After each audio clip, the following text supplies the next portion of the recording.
Good morning. Thanks, Native Society, for inviting me here. Just kind of show you a little bit of what goes on the coast. What's unique is a lot of the planting areas that we do, nobody really sees because sometimes it's an hour boat ride just to get out there. So I'll go through a few slides, and if you want to ask questions on a slide, feel free to. You don't have to wait to the end. So I started the nursery with RES in 2008 in Montegut. And what sets us apart from other companies is RES propagates from our own stock material that we received from the NRCS back in 2009. It took us 2 years just to propagate enough stock so that whenever these jobs come up, we'll have enough to sell, and that we won't run out of stock for the next couple of years. We also deliver our own plants to job sites all over the coast, and then we have crews that install thousands of plants a day, and then after the job is done, we have biologists that monitor the sites for years after, in case we have to come back and replant and observe if conditions change. We might come back and put different species of plants. So I have a question. Good. So you all are a private company that works with the government in restoration? Yeah, so the biologist is your biologist? Yes. That works for your company? Yes. Yeah, so we do jobs with the state, with nonprofits, with private companies, so it's just not just for one organization. Our nursery is located in Montegut, Louisiana, and these are some of the most common plants that we grow. You can see the list: smooth cordgrass, Peter panicum, marsh cordgrass, seashore paspalatum, black mangrove, sea oats, black needle rush, California bulrush, cutgrass, cypress, tupelo, red oak, and white oak. These are the main species that we do at our nursery in large scale. We'll do some other species, but these are the most common ones that come out for bid for us to go grow and install. This is an aerial view of our nursery. We have, let's see the pointer here. We have 14 ponds here, 7 of them right here, and then we have a water well that feeds these 7 ponds. What's unique about our area is that the well is a saltwater well. It ranges from 10 to 14 parts per thousand to help salt harden the smooth cordgrass, the marsh cordgrass, because in these bid requirements, they require you to harden the plants. So when you take them and go out into the wild in 10 to 15 parts per thousand, it's not a big shock to them. So we're fortunate that the well on this site is a saltwater well. But unfortunately, to use other plants, we have to go off of city water. So that becomes expensive. So a lot of times we use smaller containers. We don't do anything bigger than 1 gallon because the cost of using city water is pretty high. So, and you can see we have 7 ponds here. We got tree pads. Benches out on the ground. We have our tree pads here. We have greenhouses, and then we also have more stuff up in the front that's hard to see. We also have living quarters for our workers right here also. How many staff do you have to manage that? It's me and 2 other full-time guys, and then labor crews will come in throughout the season or throughout the year, depending on our projects. And then also we have other companies we work with that will hire outside labor to start to do jobs.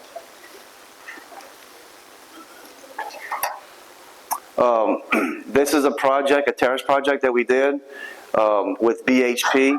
We're awarded this money out of like 4 or 5 companies. We took it from the beginning. We had an extra 10 acres on one of our mitigation banks that was out in the marsh outside the levee system. So we were awarded to create terraces. This is a shape in a terrace, and then this is at the beginning, and then this is a couple months later. We put smooth cordgrass, marsh cordgrass, and then seashore paspalatum on top, and then we tried to put some cypress trees, but one of the hurricanes came and and killed them all. So that's why they kind of brown this picture. So we plan on going back and add more cypress trees on top. So this is an example of one of the terrace jobs. What's BHP? British Petroleum. It's an oil company. They do a lot of work in the Gulf of Mexico. Yeah, I know that they are. Okay. It's Yeah, British. It's not BP, but it's BHP. British. I forgot the. So it's not the same company? No, it's British. I forgot the what the H is. So, all right. Let's see the next one. Oh, this is the area view of one of the same terraces, and it's helping protect all this land right here, and it's actual levee, so helps with storm surge. I had a question about the last picture. You said the hurricane killed the cypress trees. I guess when you said that, I thought, oh, it must have like washed them out or something. Just the salt water coming on top of the. Too much salt water just- that they handle. Yeah, it's just too much salt water. So the grass did okay? Yeah, because this is all salt tolerant. Yeah, it's all salt tolerant.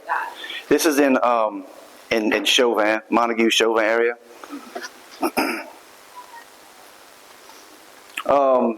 We also do a lot of beach restorations, and this is showing how we start off our bitter panicum, and then the spring planting, and then the fall growth, and then also like this is showing 1 year later.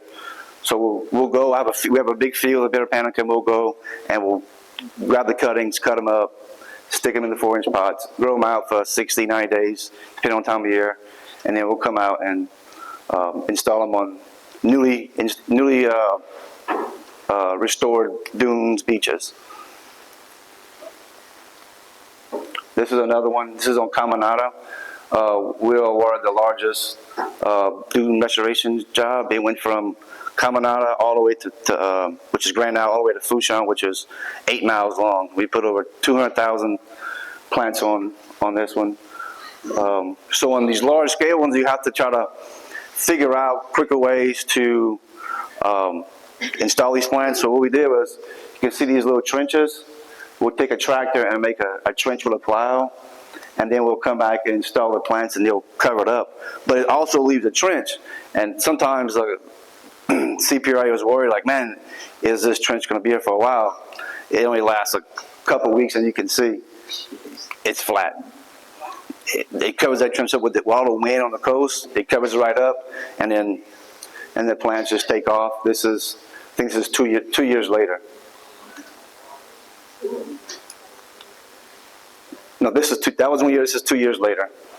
And what's cool about it is we also install sand fence.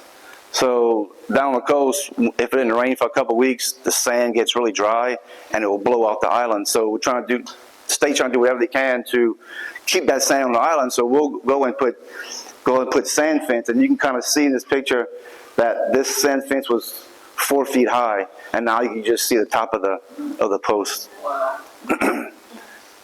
So here's another example of the sand fence. We installing the post, installing the sand fence, and then a year later you can see how much. Wow.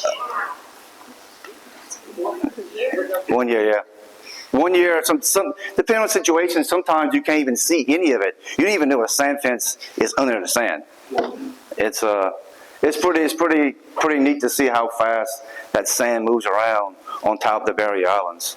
Is that wind or wave? Wind, just wind. Just wind. Just the wind moving the sand. All this sand would have been blown off the island if it wasn't for the sand fence.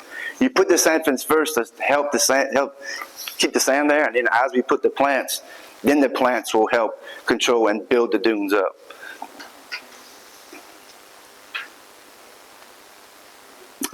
We also do jobs for Ducks Unlimited, terrace jobs.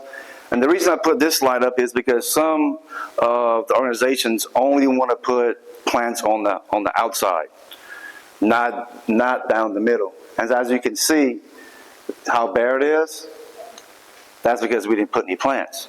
But on the BHP one, everything was solid full because they let us design it and pick all the plants and do it, I think, which is a better way versus just putting one row of plants. And they still do a pretty good job of protecting the edge, but if it rains a lot, I've seen where they'll have gouges in the soil as the water runs off. Is that to save money? For duck habitats, I mean, it can't be for ducks. I've asked the question several times and they've given me different answers. Okay. So, I mean, I don't want to speak for them, but yeah, and look, I've even, like, we do so many terrace jobs, I'll bring out, a couple thousand plants and install them for free on the terraces and go back and show them, say, look, these terraces are solid, these terraces are bare, and look, the gouges in the soil. And still the next big comes out, oh, windrow around the edge. So sometimes it's kind of frustrating. So, but at least they're building land and they're putting, we put good plants around it, and you can see it. It almost fills in most of the time. You can kind of see a little gap in the middle.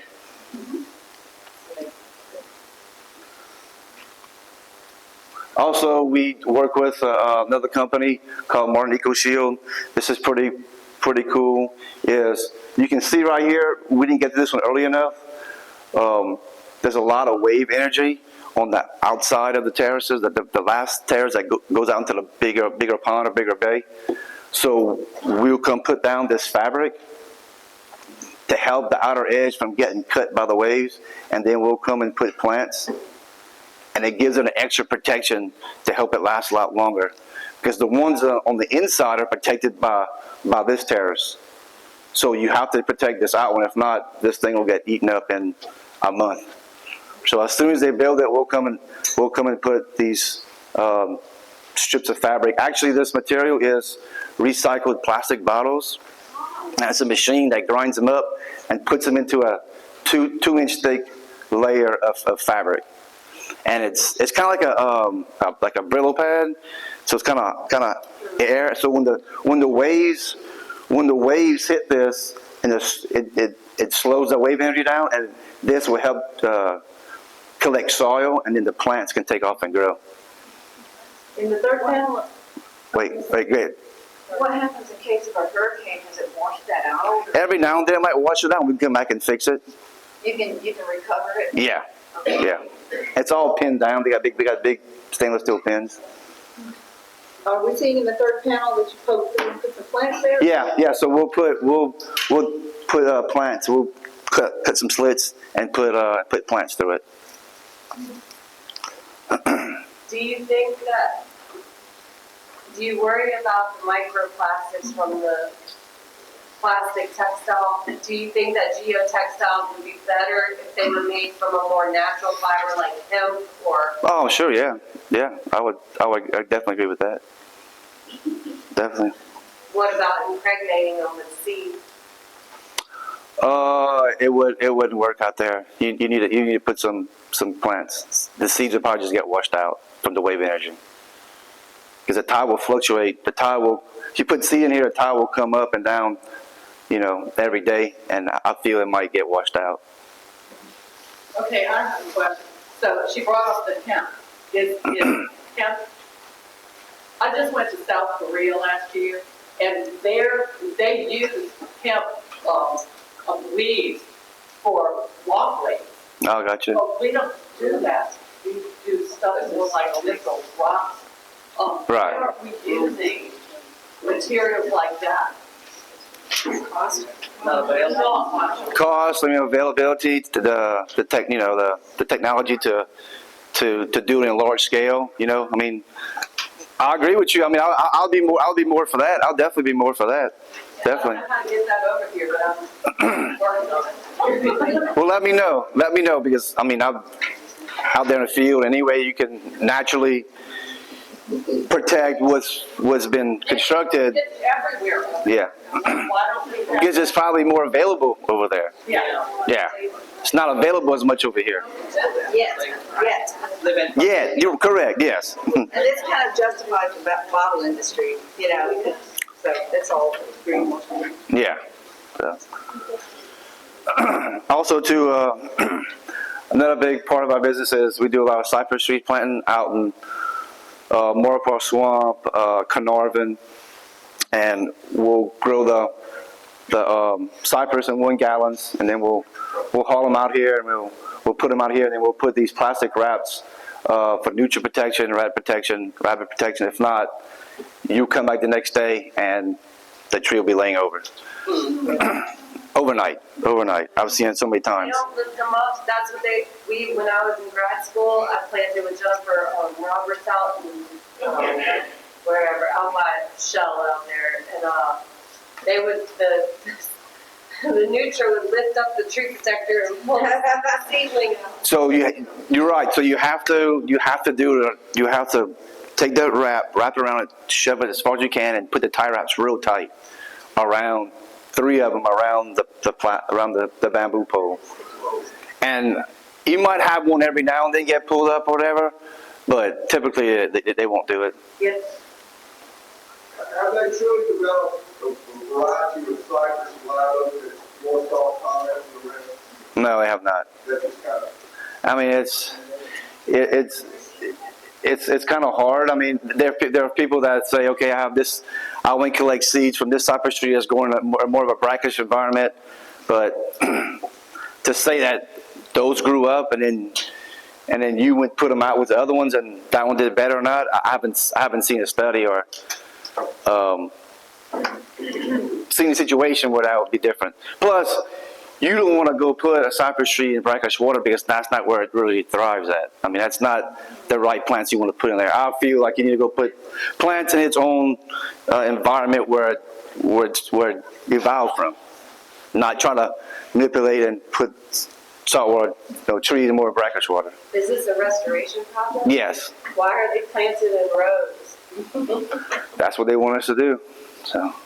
You'll have to go back and remove the After about 4 to 5 years, it just crumbles apart. crumbs apart. Yeah. And what is it made of? It's a plastic. Some kind of plastic, I don't know. Yeah. So.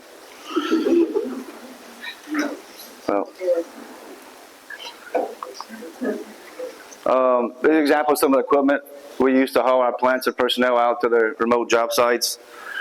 We have Marsh Master and a big sled that will put like 1,000 trees, and the only way to get out there to these sites is using heavy equipment. We got a skiff, we have deck boats that we have to haul and put on here and go out to the Berry Islands. And once we're in the Berry Islands, we have to haul the plants down the beach to install them. You can see our more deck boats, airboats. So not only do we have to get grow the plants, put them in trailers, then go to the dock, then we got to take them and put them in the boats. Then from the boats, you got to go to the island. From the island, you got to go in the trailer. From the trailer, you have to go down the beach. Then you got to take them out of the trailer and put them in the ground. Labor intensive.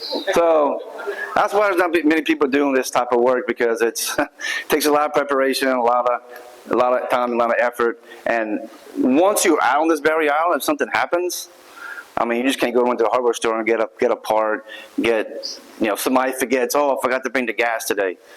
You just can't go run down the road and go get something. So you really have to be prepared, because once we're out there, we have all this labor and all this cost going into it. You really want to make sure you have all your ducks in a row to get enough done for the day to justify the cost. So. And then this is all some of the places I've installed plants and trees along the coast from Texas all the way to Pensacola since 2008. So. How many acres or whatever do you think that is? I can't even really estimate, to be honest. you grow your own trees? We'll buy the bare roots and we'll pot them up. And sometimes we'll do them from seed, but mainly lately we have a grower in North Louisiana that we'll buy the bare roots from. And I've done some plantings over there as volunteer, and I see the cypress trees in 1 gallon pot. The roots are just packed in that 1 gallon pot. Yeah, that's why we try to do them later in the, instead of potting them up in February, we try to pot them up more like April, to where, So they're not so root. yeah. And then a lot of times we use root maker pots, to where it air prunes it, the root maker pots. What do those look like? It's a pot with a bunch of holes, so as the roots go and hit the holes, it gets pruned, and then it creates more roots. So we use root maker pots a lot.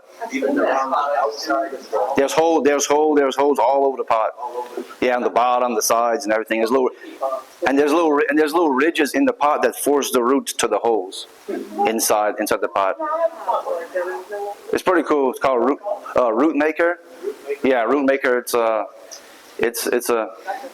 of the best pots I've used versus a slick pot. Slick pots, yeah, you have this a lot of circling roots, but root maker pots, very rarely you have circling roots because in the pot there's ridges and little alleys for the roots to go. It's on the edge of the pot, not in the middle, on the edge. So as the roots go to the edge, they'll hit it and go. A lot of times we'll also use a thing called grow bags, and we'll put them in cinder blocks.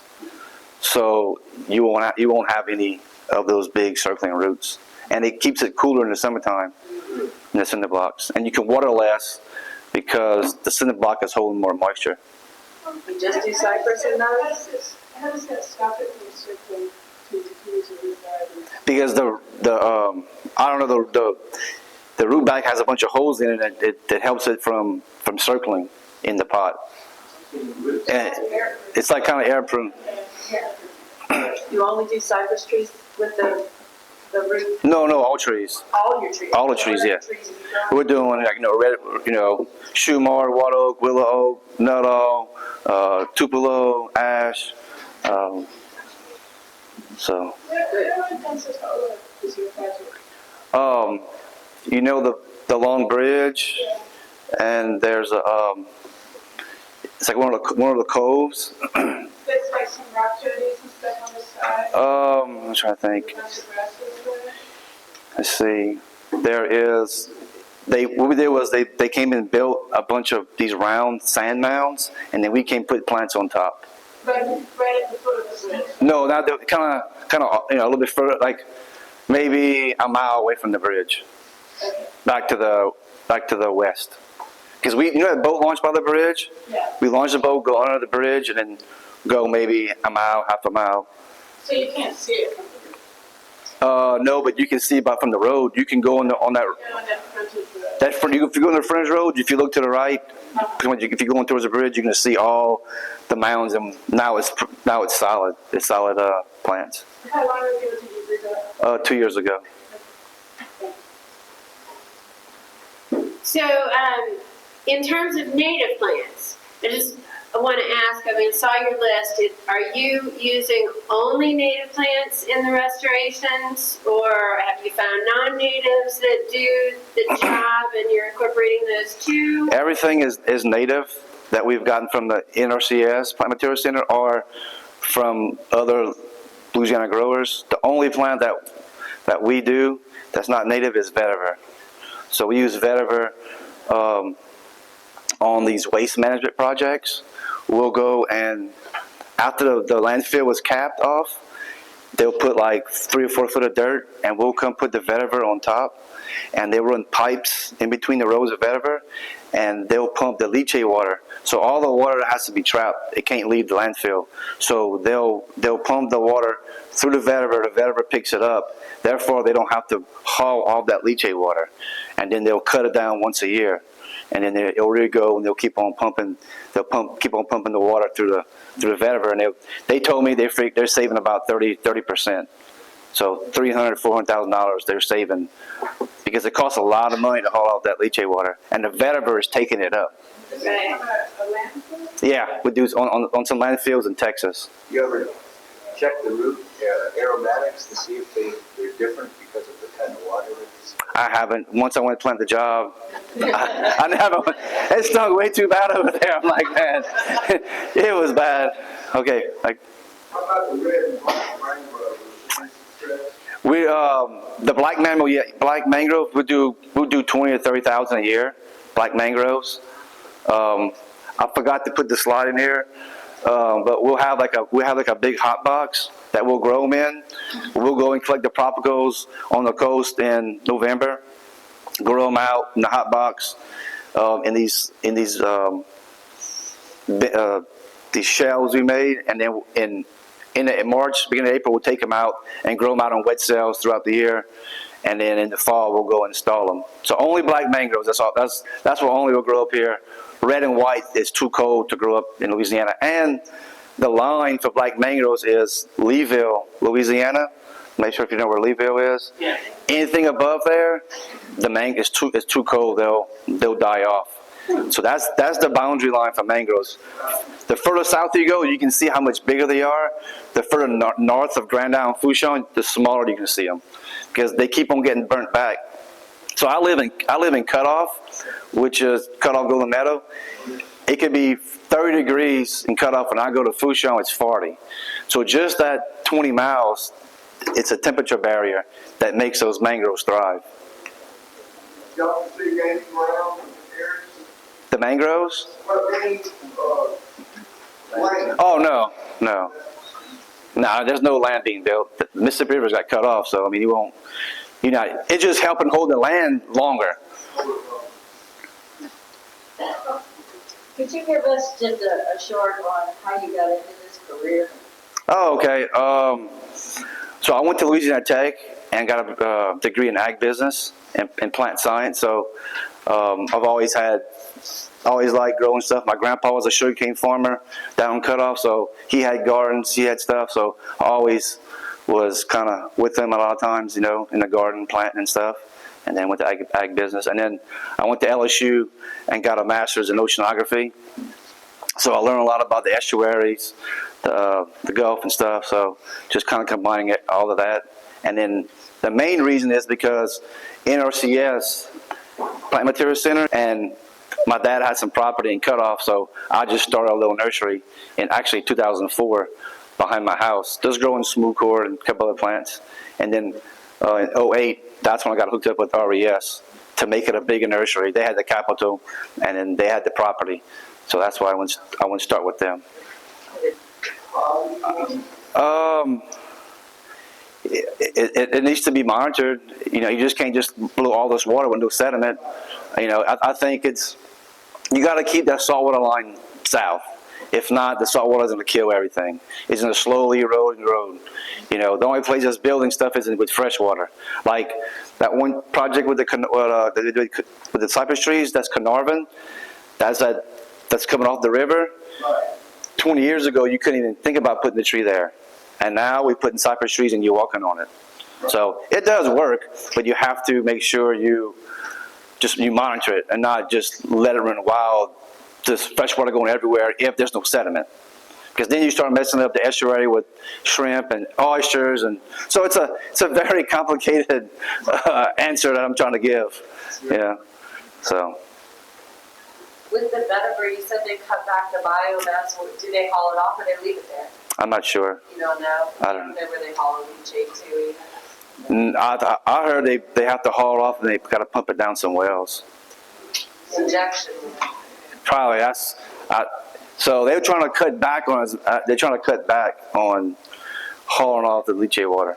And BHP is BP. BP bought them out, and then BP bought out BHP and changed their name to BPX.